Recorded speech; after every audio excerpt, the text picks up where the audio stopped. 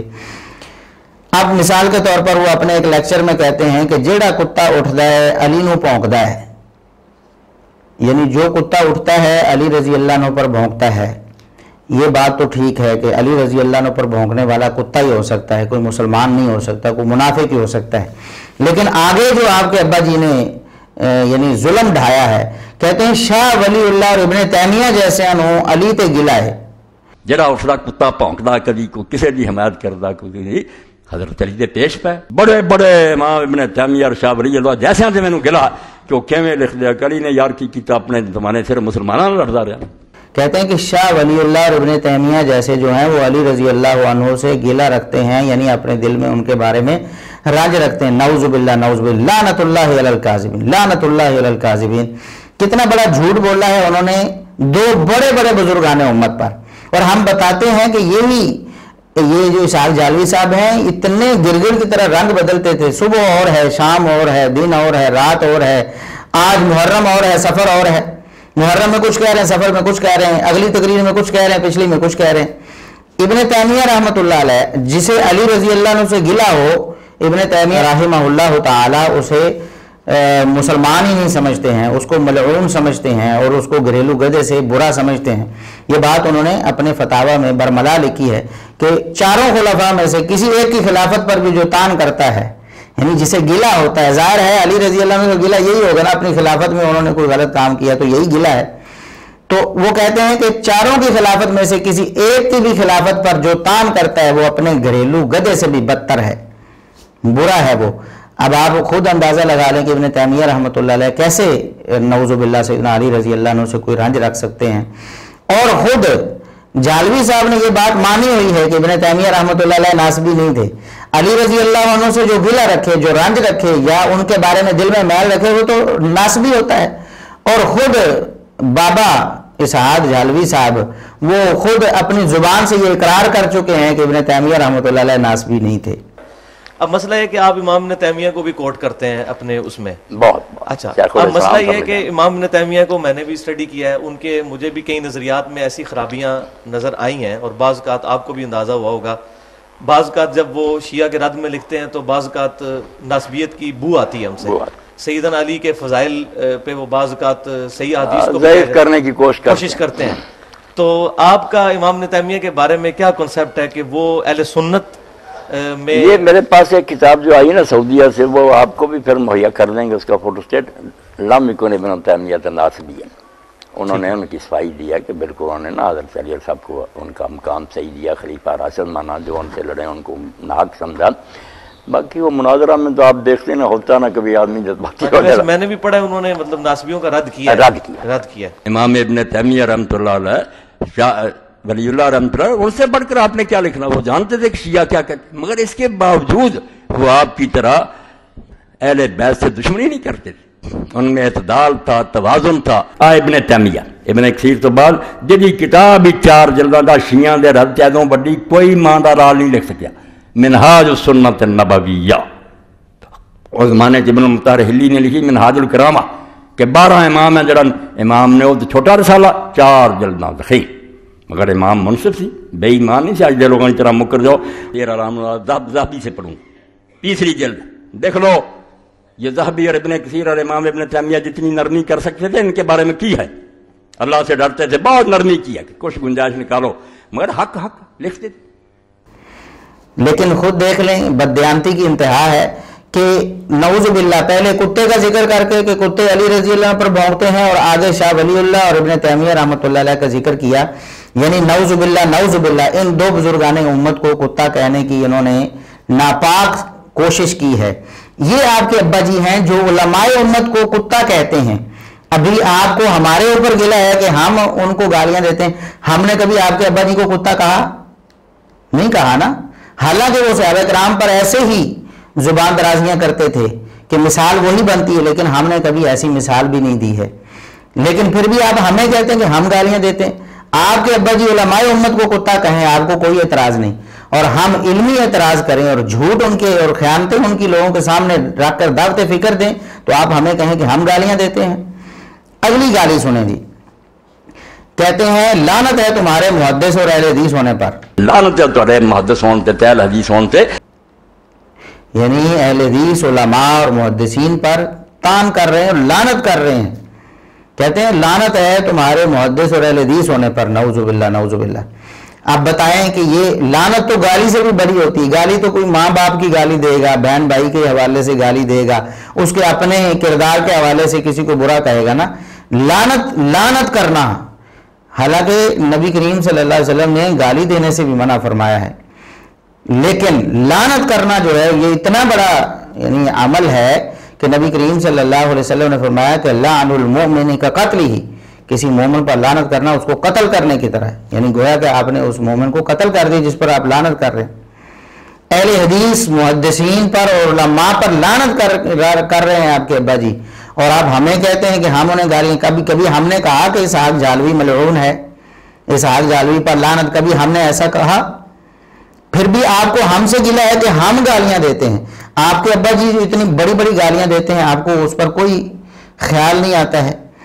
اسی طرح جو اسحاق جعلوی صاحب کے خلاف بات لکھ دے اس کو حرامزادہ بھی کہہ دیتے تھے، بلکہ جتنے لوگوں نے تاریخ پہ کتابیں لکھی اور انہوں نے اسحاق جعلوی صاحب کے خلاف کوئی بات لکھ دی تو کہتے ہیں بی اے ایم اے کی تمام تاریخ حرامزادوں کی لکھی ہوئی ہے، جنیاں بی ایم اے لائیاں حرامزادیاں نے لکھیاں، حرامزادوں کی لکھی ہوئی ہے۔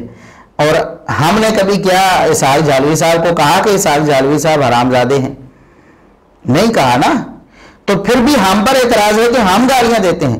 آپ کے ابا جی کی جب زبان بے لگام ہو رہی تھی، کم از کم آپ اس وقت ہوش حواس میں تو ہوں گے ہی نا، جب آپ کے ابا جی یہ زبان درازیاں کر رہے تھے تو آپ نے انہیں تو کبھی نہیں سمجھایا ہوگا۔